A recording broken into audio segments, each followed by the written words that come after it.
Ever wonder what it would take to keep the world from ending?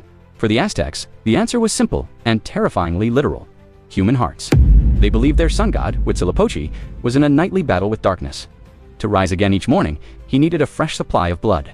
No blood meant no sunrise, and no sunrise meant no world. It was a cosmic energy crisis. So, where did they get all these hearts?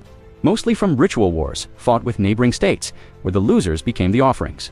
They also used prisoners, slaves, and even the occasional volunteer who probably didn't grasp why the position was always open.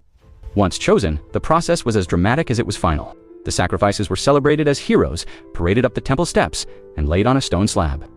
A priest would then carve out their still-beating heart with an obsidian knife. The heart was held up to the sun, and blood would stream down the temple steps as drums echoed across the city. To us, it sounds barbaric.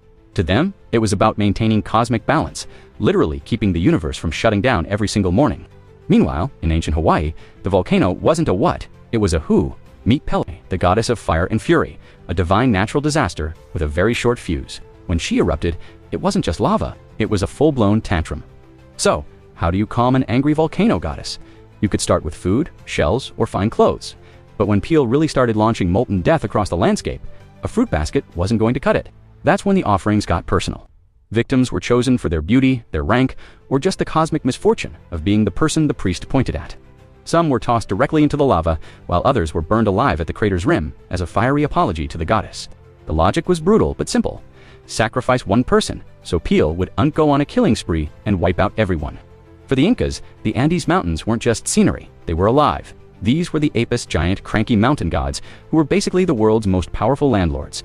If they got angry, they didn't send a sternly worded letter. They sent avalanches and earthquakes, their way of saying the rent was due. And how do you pay rent to a 20,000-foot tall god of rock and ice? The Apis demanded the most valuable, perfect, and pure offering the empire had: a child. This was the Copacoca ritual. A child would be hand-selected by the empire's top religious officials, who would inspect them for any imperfections. Once approved, the child was treated like a living god, showered with gifts, feasts, and parades. But this was all just a send-off. The child was then led on a weeks-long trek to the peak of a freezing mountain, often over 20,000 feet high. At the summit, priests would get the child drunk on chicha, a strong maize beer. Once they were intoxicated, they were placed in a small stone chamber to fall asleep and freeze to death. The Incas considered this the highest honor in the empire, quite literally. Thanks for watching.